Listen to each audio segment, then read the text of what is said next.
Hello दोस्तों, welcome to our channel R worth study. आज हम जानेंगे क्षेत्रफल और परिमाप के बारे में। और इस वीडियो में हम क्षेत्रफल परिमाप से रिलेटेड हर एक टॉपिक पर डिस्कस करेंगे कि क्षेत्रफल होता क्या है, परिमाप क्या होता है और इनको कैसे निकाला जाता है। तो इसका हमको बेसिक सबसे पहले तो पता होना चाहिए कि होता क्या है, तभी हम क्वेश्चन को आसानी से सॉल्व कर पाएंगे। तो हम जानते हैं कि क्षेत्रफल क्या होता है और परिमाप क्या होता है।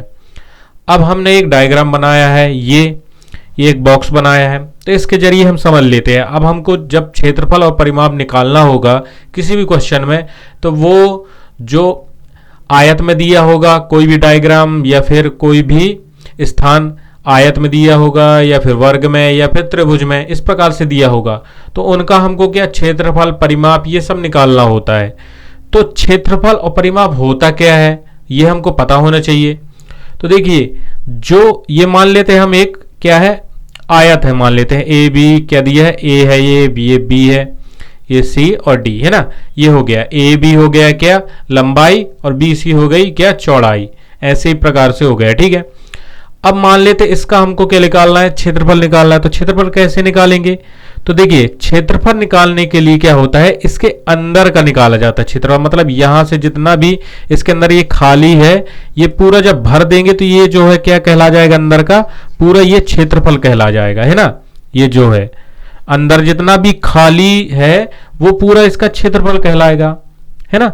और परिमाप क्या है, तो परिमाप होता है, परिमाप का तो सबसे पहले अगर हम इसका मतलब जाने तो परिधन माप होता है। परि मतलब होता है बाहरी और माप मतलब मापना।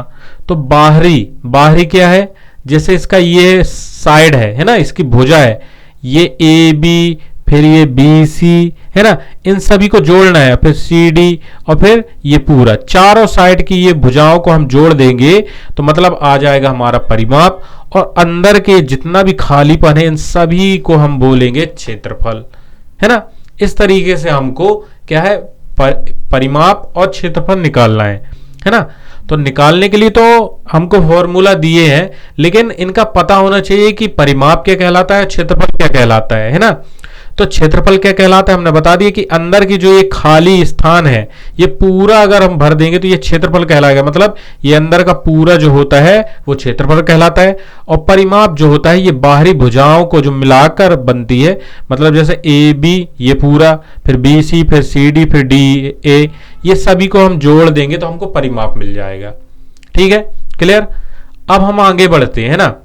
तो आगे बढ़ेंगे तो हमको क्या है, चतुर्भुज, त्रिभुज और वृत्त, ये तीन चीज रहती हैं, है ना। तो इनके बारे में बेसिक जानना बहुत ही जरूरी है। हम डायरेक्ट क्वेश्चन नहीं करवा रहे हैं क्योंकि हम इसका पहले बेसिक बताएंगे। तो आपको ये सभी अच्छे से समझ लेना है, तभी जाकर आप क्वेश्चन को आसानी से सॉल्व कर पाएंगे। वरना आपको चतुर्भुज के बारे में नहीं पता, त्रिभुज के बारे में नहीं पता, वृत्त के बारे में नहीं पता, तो आप इसे सॉल्व नहीं कर सकते हैं, है ना। तो हम इसको एक एक से हम जान लेते हैं कि चतुर्भुज क्या कहलाता है, त्रिभुज क्या कहलाता है, वृत्त क्या कहलाता है ना। तो हम इनके बारे में जानेंगे पहले, तब जाकर हम क्वेश्चन को आगे सॉल्व करेंगे। तो सबसे पहला हमारा जो पॉइंट है वो आता है क्या, चतुर्भुज। तो चतुर्भुज में क्या होते हैं, 5 टाइप के होते हैं ना। पहला होता है समलंब चतुर्भुज, दूसरा समांतर चतुर्भुज, तीसरा समचतुर्भुज और चौथा आयत और पांचवा वर्ग। अब इसमें समलंब चतुर्भुज क्या कहलाता है ना। इन सभी को हम एक एक से डिस्कस करेंगे। अब हमारा दूसरा जो पॉइंट है वो क्या है, त्रिभुज। तो त्रिभुज में होता है समबाहु त्रिभुज और समद्विबाहु त्रिभुज, विषमबाहु त्रिभुज। समबाहु त्रिभुज में क्या होती है, सभी समान भुजाएं रहती हैं, और समद्विबाहु में 2 भुजाएं समान रहती है। विषमबाहु में क्या होती है, कोई भी भुजा समान नहीं होती है। अब वृत्त आ गया, तीसरा पॉइंट हमारा आ गया वृत्त। तो वृत्त में क्या होता है कि वृत्त होता है एक अर्धवृत्त होता है, मतलब आधा वृत्त होता है ना। तो ये तीन जो है हमको इनको एक एक से सभी को समझना है। तब जब हम सबको अच्छे से समझ लेंगे तो हमको क्वेश्चन करने में कोई भी दिक्कत नहीं होगी। हम आसानी से बता सकते हैं कि ये कौन सा चतुर्भुज है, कौन सा त्रिभुज है, कौन सा वृत्त है ना। तो हम देखते हैं, तो हमारा जो पहला पॉइंट है चतुर्भुज, उसको हम डिस्कस करते हैं। तो पहले पॉइंट में क्या है हमारा, चतुर्भुज था। तो चतुर्भुज में हम आयत को ले लेते हैं ना। तो आयत में क्या होता है, तो आयत में दो पॉइंट है, एक तो होता है प्रत्येक कोण समकोण होता है। अब प्रत्येक कोण समकोण होता है मतलब कि ये जो होता है आयत बस को देखे, अभी अंदर हमने विकर्ण बनाया है ना, तो ये जो होते हैं प्रत्येक कोण क्या होता है 90 अंश का होता है। यहां भी 90 अंश, यहां भी 90 अंश, यहां भी 90 अंश, मतलब ये पूरा 90 अंश का, ये भी पूरा 90 अंश का, और ये भी पूरा 90 अंश का बनेगा, है ना, और ये भी बनेगा 90 अंश का। तो चारों जो कोण है, प्रत्येक कोण मतलब ये जो चारों साइड के कोण है ये होते हैं 90 अंश का। पहला पॉइंट क्लियर। अब दूसरा पॉइंट है दोनों विकर्ण बराबर व परस्पर समद्विभाजित करते हैं। ये दूसरा पॉइंट है, दोनों विकर्ण बराबर और परस्पर समद्विभाजित करते हैं। अब देखिए विकर्ण कौन से कहलाते हैं, इनके केंद्र से होकर, है ना, जाने वाली जो ये रेखा है ना, ये जैसे ए सी और बी डी, ये क्या है विकर्ण है, विकर्ण है ना। अब विकर्ण में जो बोल रहा है कि दोनों विकर्ण जो है बराबर, अब बराबर होते हैं मतलब ए सी बराबर क्या हो जाएगा बी डी, है ना, विकर्ण तो यही है ना ए सी और बी डी, तो ये दोनों बराबर होंगे मतलब ए सी और बी डी क्या होते हैं बराबर होते हैं। क्या होते हैं, ए सी बराबर बी डी, ये बराबर होते हैं। और बोल रहे हैं परस्पर समद्विभाजित करते हैं। अब देखिए परस्पर समद्विभाजित करते हैं मतलब कि अगर ये ए सी हम विकर्ण लेते हैं ना, उसमें से क्या है बी डी क्या जा रहा है, इनको समद्विभाजित करेगा। बी डी समद्विभाजित करना मतलब समान दो भागों में बांटेगा। अब देखिए ए सी है और इसके बीच से होकर बी डी जा रहा है, तो ये जहां काट रहा है मतलब ये जो पॉइंट है ये जहां काट रहा है, ये इस पार का ये बराबर होगा और इस पार का ये बराबर होगा। मतलब यहां अगर केंद्र O मान ले तो OC बराबर OA होगा, OC बराबर OA होगा। मतलब समद्विभाजित करता है मतलब बराबर बराबर पार्ट में करता है ना, दो भागों में बांटता है। तो ये हो गया। अब हम इसमें देखते हैं कि आयत का क्षेत्रफल कैसे निकलता है। तो अगर हम क्षेत्रफल को डिस्कस करें, है ना, क्षेत्रफल को डिस्कस करते हैं इसके, है ना, तो क्षेत्रफल किस प्रकार से निकालते हैं।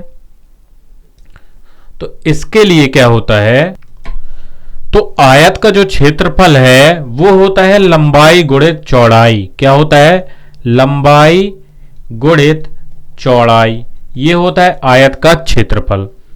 अब आयत का क्षेत्रफल लंबाई गुणित चौड़ाई होता है, लेकिन क्यों होता है ना, ये जो फॉर्मूला है ये कहीं ना कहीं से तो बना होगा, है ना, ये अचानक तो ऐसे ही नहीं है कि लंबाई गुणित चौड़ाई लिख दिया बस, ये कहीं ना कहीं से वैलिड तो होगा ना, कहीं ना कहीं से ये फॉर्मूला बना होगा।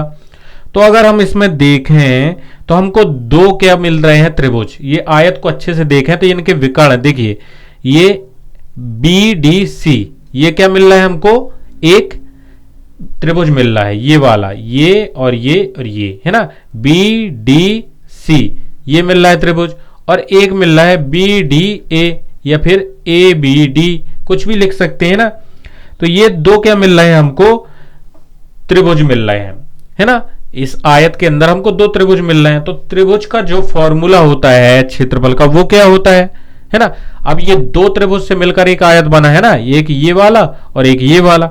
और त्रिभुज का क्षेत्रफल का क्या होता है, त्रिभुज का क्षेत्रफल होता है, त्रिभुज का क्षेत्रफल जो होता है वो होता है 1/2 इंटू आधार गुणित ऊंचाई। क्या होता है, आधार गुणित ऊंचाई, क्योंकि त्रिभुज में क्या होता है एक आधार मान लेते हैं और ऊंचाई रहती है एक, है ना, तो इसमें हो गया आधार गुणित ऊंचाई। ठीक है, ये त्रिभुज का क्षेत्रफल होता है। और इसमें दो त्रिभुज हैं। अब ये दोनों को हम ऐड करेंगे, मतलब दोनों का अगर हम क्या निकालेंगे, क्षेत्रफल निकालेंगे। पहले वाले त्रिभुज का अगर हम क्षेत्रफल निकालेंगे तो क्या आएगा, अब देखें कौन सा त्रिभुज ले रहे हैं, ए बी डी लेते हैं। ठीक है, त्रिभुज ए बी और डी ये ले लिए, तो इसका क्या आएगा 1/2, 1/2। और अब आधार क्या है, इसमें आधार मान लेते हैं हम कि बी है ना, बी से दर्शाते हैं इसका आधार, तो क्या है ये ए डी होगा, इसको हम मान लेते हैं बी, है ना, क्या मान लेते हैं बी। और आधार हो गया, ऊंचाई मान लेते हैं ए, तो ये हो गया बी गुणित ए, है ना। और ऐसे ही इसका भी निकालेंगे, कौन सा, बी डी सी का त्रिभुज बी डी सी का, तो इसका भी आएगा 1/2 और आधार मान लेंगे बी और ऊंचाई मान लेंगे ए। दोनों के आ गए क्षेत्रफल, और इन दोनों को हम क्या करेंगे, ऐड करेंगे, क्योंकि इन दोनों से मिलकर हमारा क्या है, आयत बना है। तो इन दोनों को जब हम ऐड करेंगे तो हमारा क्या हो जाएगा, त्रिभुज चतुर्भुज, क्या मतलब आयत है ना, आयत का क्षेत्रफल आ जाएगा। तो आयत का क्षेत्रफल क्या आएगा, 1/2, तो ये कॉमन है ना। और ये अंदर जो है अगर हम दोनों का प्लस करेंगे तो ये b इंटू ए तो है ही है ना, b इंटू ए है ना, और प्लस इसका भी रहेगा b इंटू ए, b इंटू ए ये रहेगा।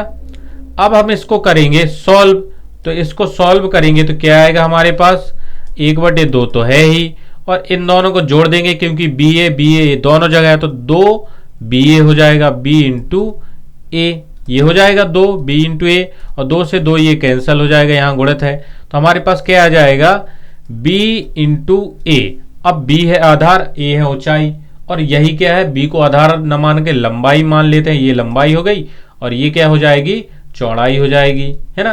तो ये आ गया हमारा फॉर्मूला, और यही फॉर्मूला होता है हमारा लंबाई गुणित चौड़ाई। तो इस तरीके से क्या है, ये बनता है। ये जो इसका बताने का क्या मतलब है, ये इतना सारा सॉल्व नहीं करना है, आपको सिर्फ समझना है कि ये क्षेत्रफल का जो फॉर्मूला है ये बना कैसे है। हमने सिर्फ बताने के लिए ये किया है, आपको इतना लंबा नहीं जाना है, आपको याद करना है कि लंबाई गुणित चौड़ाई होता है, और ये इसको अगर आप समझ लेंगे तो आपको कोई दिक्कत नहीं है, इसको इतना करने की जरूरत नहीं है, आप आसानी से समझ सकते हैं कि ये जो लंबाई गुणित चौड़ाई है ये बना है इस तरीके से, ठीक है। अब आता है, हमने क्षेत्रफल तो निकाल लिया इसका, अब आती है बारी आयत के परिमाप की। तो आयत का परिमाप क्या होता है ये भी आपको पता होना चाहिए। तो आयत का परिमाप जो होता है वो क्या होता है, 2 इंटू लंबाई धन चौड़ाई, 2 गुणित लंबाई धन चौड़ाई। और वो बना कैसे, तो हमने अभी इसके पहले जो हमने स्टार्टिंग में बताया था कि भी क्षेत्रफल अंदर का होता है, मतलब हमने अंदर का पूरा जो ये खाली है इसको हम क्षेत्रफल बोलते हैं ना। और परिमाप क्या होता है, परिमाप होता है इनके साइड, मतलब भुजाओं का योग। जैसे ए बी एक साइड ये हो गई जितनी इसकी माप होगी, फिर बी सी की माप होगी, फिर सी डी की माप, फिर ए डी की माप, तो इन सभी को हम जोड़ देंगे, मतलब ऐसे घूमता जाएगा और सभी का बाहरी बाहरी लेना है ना। तो बाहरी बाहरी लेना है, मतलब परिमाप क्या होगा कि सबसे पहली जो भुजा है हमारी ए बी, फिर बी सी है ना, तो इन सभी को हम जोड़ देंगे। ए बी सभी को जोड़ना है जितनी भी उसमें भुजा है, A B plus plus B C plus C D plus D A, ये हो गई, हमने चारों भुजाओं को जोड़ दिया है। इसके अलावा कोई भुजा है अंदर की नहीं लेना, अंदर विकर्ण है तो उनको नहीं लेना, सिर्फ बाहरी बाहरी लेना है। अब हमने ये चीज तो ले ली, ठीक है। अब देखिए यहां कि इनका जो माप है क्या है, इनकी माप क्या है, ए बी की क्या है माप, ए बी की अगर ए है तो इसकी भी ए होगी, क्योंकि आयत के आमने सामने के क्या होते हैं, बराबर होते हैं, है ना। आमने सामने की भुजा क्या होती है, बराबर। और बी सी की अगर बी है तो इसकी भी बी होगी ए डी की, और अगल बगल की भी, मतलब कि लंबाई आमने सामने की भुजाएं बराबर, चौड़ाई भी आमने सामने जो है वो भी बराबर रहेंगी, है ना। तो इस तरीके से अगर हम इनमें मान रखेंगे तो क्या आएगा हमारे पास, ए बी बराबर क्या है, हमने ए बी बराबर अभी माना है ना, तो ए बी बराबर ए है ना, ए बी बराबर क्या है, ए है, तो हमने ए रख दिया। तो बी सी बराबर क्या है, बी है, ठीक है। फिर सी डी बराबर क्या है, सी डी बराबर अगर हम देखें तो ए है, ए हमने रख दिया, और डी ए बराबर क्या है, बी है। इस तरीके से आ गया, तो ए और ए हो जाएगा 2a और 2b हो जाएगा 2a प्लस 2b। और अगर हम इसको देखें तो 2 बाहर आ जाएगा, तो a प्लस बी, ए हो गया हमारा लंबाई, बी हो गई चौड़ाई। तो क्या आ जाएगा फॉर्मूला हमारा, 2 गुणित लंबाई प्लस चौड़ाई है, क्या है, प्लस चौड़ाई। तो ये हो गई प्लस चौड़ाई, और ये हमारा परिमाप का फॉर्मूला बन गया। इस तरीके से आपको क्या है, क्षेत्रफल और परिमाप के बारे में पता होना चाहिए कि परिमाप कैसे बनता है और क्षेत्रफल कैसे बनता है। तो हमने आयत का बता दिया। अब हम देखते हैं वर्ग का। तो वर्ग में क्या होता है, वर्ग में 3 पॉइंट आपको ये रहते हैं कि इनकी 4 भुजाएं बराबर होती हैं। आयत में क्या होता था, 2 भुजाएं बराबर रहती थी, आमने और सामने की। इनमें क्या होती है, 4 भुजाएं बराबर होती हैं। पहले पॉइंट, ए बी बराबर होगा बी सी के, बी सी बराबर होगा सी डी के, सी डी बराबर होगा डी के। मतलब चार भुजाएं एक दूसरे के बराबर होती है, सबका मान क्या क्या है ए। अगर कहीं दिया है वर्ग, तो अगर किसी भुजा की माप दी है 15 सेंटीमीटर, तो दूसरी की भी 15 सेंटीमीटर होगी, तीसरे की भी, चौथे की भी। ठीक है, सबकी 15-15 सेंटीमीटर ही होगी, है ना। अगर कहीं भी कितनी भी दिया है, ऐसे हमने सब में मान लिया ए इसकी है, ए इसकी है, बी ए इसकी है और ए इसकी है। क्या है, चार भुजाएं ए है। ठीक है, तो ये चार भुजाएं बराबर होती है। क्लियर हो गया पहला पॉइंट। दूसरा पॉइंट है वर्ग के विकर्ण बराबर होते हैं। वर्ग के विकर्ण बराबर होते हैं। और आयत में क्या होता था, आयत में भी दोनों विकर्ण क्या होते हैं, बराबर होते हैं, पर ये जो क्या करते हैं, परस्पर समद्विभाजित करते हैं।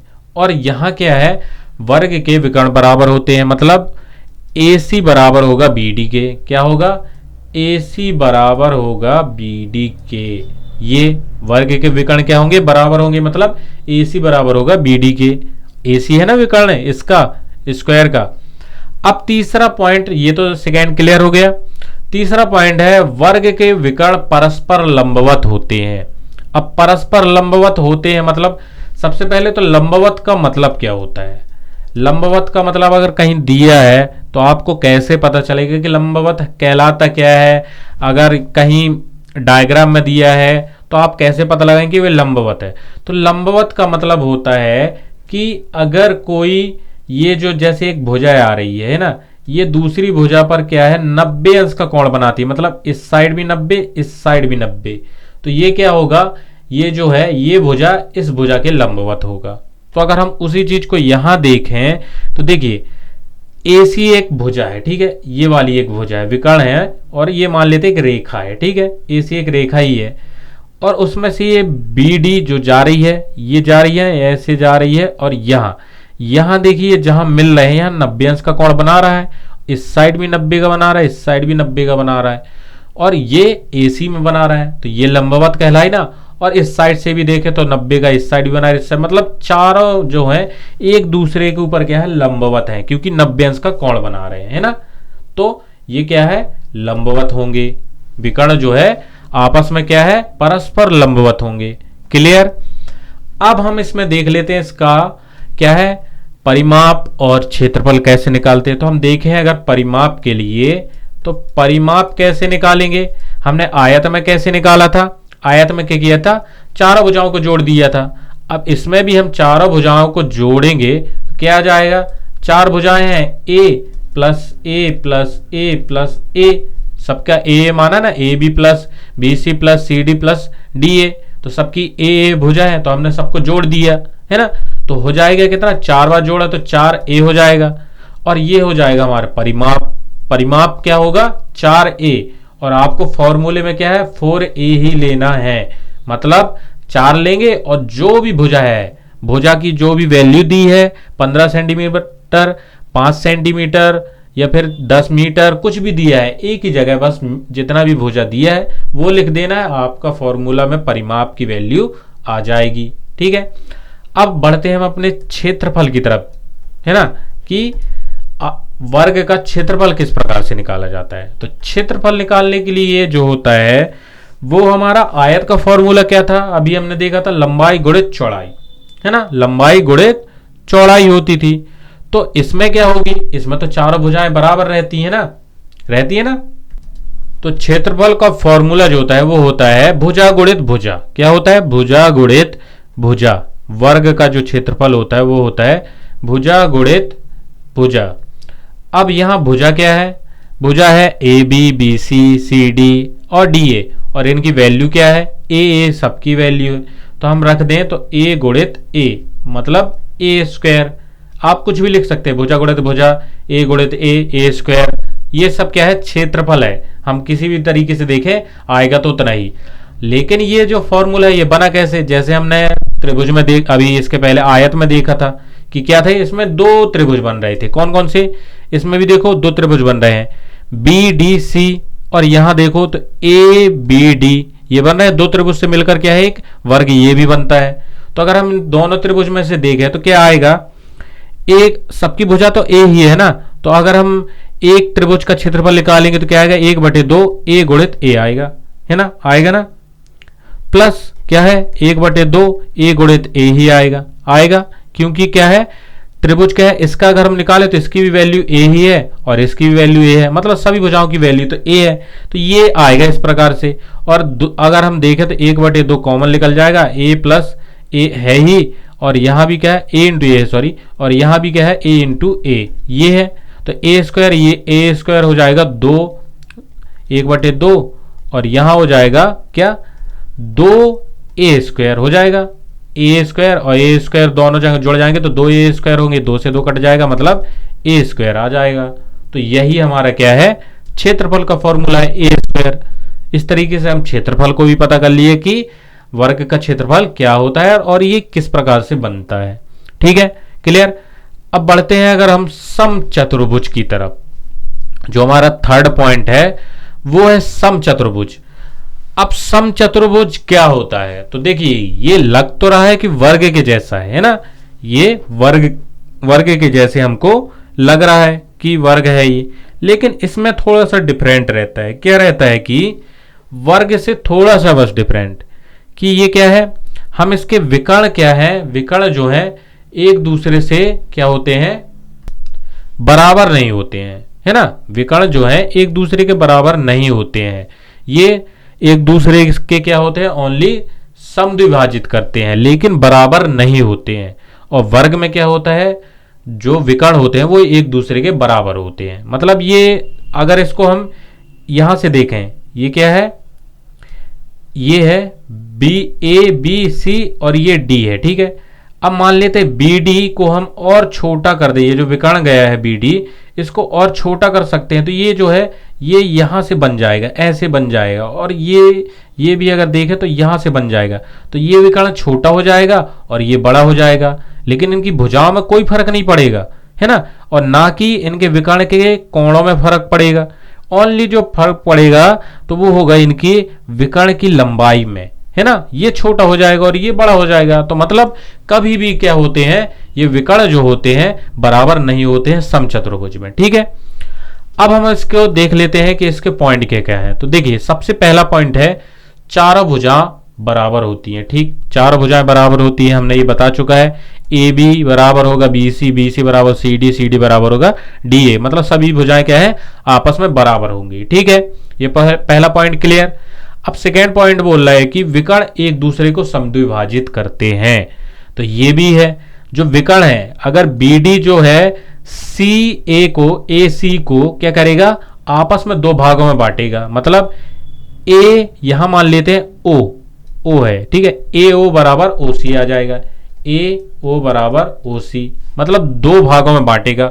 और ए सी भी क्या है, बी डी को क्या दो भागों में बांटेगा, बी ओ बराबर ओ डी। इस प्रकार से दो अलग अलग भागों में क्या, अलग अलग नहीं बराबर भागों में बांटेगा, है ना। समद्विभाजित करने का यही मतलब होता है कि दो भाग जो होंगे वो बराबर होंगे, तभी वो समद्विभाजित कहलाता है वो। ठीक है, क्लियर। दूसरा पॉइंट भी क्लियर, विकर्ण परस्पर लंब होते हैं, है ना, ये तीसरा पॉइंट है। विकर्ण जो होते हैं परस्पर लंब होते हैं, और लंब के बारे में हमने बताया 90 अंश का कोण बनाते हैं। तो ये देखो चारों साइड क्या है 90 अंश के ही कोण बन रहे हैं ना। तो ये जो विकर्ण है बी डी जो है ए सी के क्या होगा, लंब होगा। ठीक है, ये लंब होते हैं, ये भी क्लियर। ठीक, और चौथा पॉइंट है सम्मुख कोण बराबर होते हैं। अब सम्मुख कोण बराबर होते हैं मतलब अब ये विकर्ण के कोण की बात नहीं हो रही है, ये हो रही है सम्मुख कोण। तो सम्मुख कोण कौन से कहलाएंगे, अब देखिए ए सी का जो है यहां देखें तो सी का कोण ये बनेगा पूरा, तो ये जो है ए के कोण के बराबर होगा। और यहां अगर देखें तो ये कोण इस कोण के बराबर होगा, मतलब डी वाला कोण बी के बराबर होगा और सी वाला कोण ए कोण के बराबर होगा। मतलब आपस में जो कोण है सम्मुख कोण जो होंगे, इसके सामने ए है, सी के सामने ए है, तो इन दोनों के कोण बराबर होंगे। बी के सामने डी है तो इसके कोण क्या होंगे, आपस में बराबर होंगे। यही है फोर्थ पॉइंट, सम्मुख कोण क्या होते हैं, बराबर होते हैं। तो इस तरीके से आ जाएगा।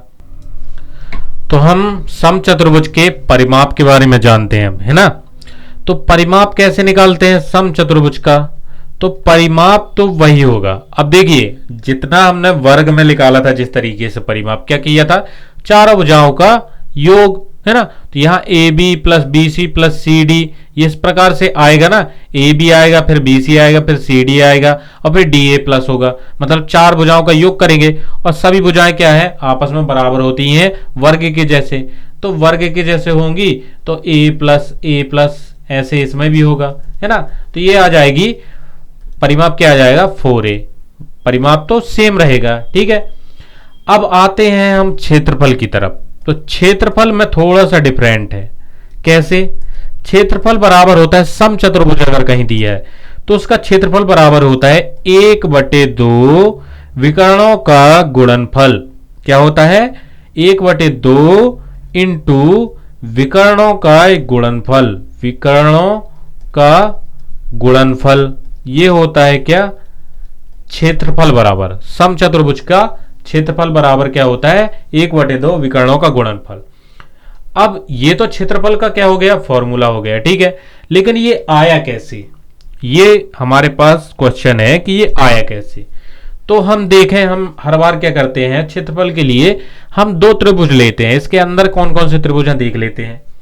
तो देखिए यहां दो त्रिभुज हैं, बी डी सी, है ना। त्रिभुज क्या है, बी सी डी, कुछ भी ले लेते हैं ना। तो पहले हम लेते हैं डी बी सी, ठीक है, मान लेते हैं डी बी सी, ठीक है। तो त्रिभुज लेते हैं डी बी सी, ये ले लिया हमने त्रिभुज, इसका क्षेत्रफल निकालते हैं। और फिर दूसरा जो होगा वो कौन सा होगा, बी डी ए, ये होगा ना, बी डी ए। अभी हमने लिया डी बी सी, फिर लेंगे बी डी ए, ये लेंगे। तो अभी हम लेते हैं बी डी बी सी या फिर बी डी सी, कुछ भी ले लो, है ना। तो ये ले लिया हमने इसका। अब इसका क्षेत्रफल क्या होता है, त्रिभुज का क्षेत्रफल होता है 1/2 आधार गुणित लंबाई, है ना, आधार गुणित ऊंचाई, है ना। तो 1/2 और आधार हमारा इसमें क्या है, हमारा आधार है इसमें db। अगर हम इस तरीके से देखें तो आधार क्या है हमारा, bd है ना, ये db है। तो हम लेते हैं db, ये ले लिया हमने आधार। और गुणित ऊंचाई क्या है हमारी, ऊंचाई है हमारी इसमें ओसी है ना। ओसी कैसे, यहां हमने ओ माना था ना। तो ये हो जाएगी ऊंचाई, हो जाएगी ऊंचाई। ये दोनों आपस में तो ये कहलाएंगी, लेकिन ऊंचाई जो है 20 से नापेंगे ना, तो 20 से हमारी हो जाएगी ओसी, ये हो जाएगी ऊंचाई। और अगर हम देखें अब दूसरे वाले त्रिभुज में कौन सा, डी बी ए, है ना, त्रिभुज डी बी ए में 1/2 इसका क्षेत्रफल निकालेंगे तो 1/2। और क्या है, आधार तो इसमें भी db आएगा ना db। तो हम ले लेंगे db आधार db गुणित, और इसमें जो ऊंचाई आएगी वो आएगी oa आएगी। यहां o है, इसकी ऊंचाई oc आएगी, इसकी ऊंचाई oa आएगी, oa ये आ गई। अब इन दोनों को हम जोड़ देंगे क्योंकि इन दोनों त्रिभुज को मिलाकर ही एक क्या है, समचतुर्भुज बना था। तो इन दोनों का हमने अलग अलग क्षेत्रफल निकाल लिया। अब जोड़ेंगे तो क्या आ जाएगा, अब हमारे पास समचतुर्भुज का क्षेत्रफल आएगा, ठीक है। तो जोड़ेंगे तो 1/2 तो आ जाएगा कॉमन, और अंदर के क्या बचेगा, db इंटू ओसी प्लस db इंटू ओए, ये आ जाएगा। अब यहां जो है db भी कॉमन आ जाएगा db भी कॉमन। तो 1/2 इंटू db, ये आ जाएगा। अंदर बचेगा oc प्लस oa। अब देखा जाए अगर हम तो क्या है, OA क्या है, यहाँ OA है और OC है, प्लस में है। तो इन दोनों को जोड़ेंगे तो पूरा AC बन जाएगा ना। क्यों, क्योंकि ये जो है समद्विभाजित करते हैं एक दूसरे को। ये लिखा है ना कि जो है एक दूसरे को समद्विभाजित करते विकर्ण, तो बराबर बराबर भागों में बांटा है। मतलब इन दोनों को हम जोड़ेंगे, वैसे भी हम देखें तो ये बीच में है, इसको जोड़ेंगे और इसको जोड़ेंगे तो पूरा AC बनेगा, है ना। तो यहाँ जो है OA प्लस OA बराबर क्या आ जाएगा, OC प्लस OA बराबर आ जाएगा AC। 1/2 इंटू db और इंटू क्या है, AC आ जाएगा। अब db क्या है, db एक विकर्ण है ना, db एक विकर्ण, db एक विकर्ण है और AC भी एक विकर्ण है। मतलब क्या है, विकर्णों का गुणनफल ही हुआ है यहाँ 1/2 और विकर्णों का गुणनफल आ गया, विकर्णों का गुणनफल ये आ गया। इस तरीके से आपको इसको समझना है। तो दोस्तों अगर ये वीडियो आप सभी को पसंद आई हो तो हमारी वीडियो को लाइक कर दीजिएगा, शेयर कर दीजिएगा, कमेंट कर दीजिएगा और चैनल को सब्सक्राइब करना मत भूलिएगा। धन्यवाद।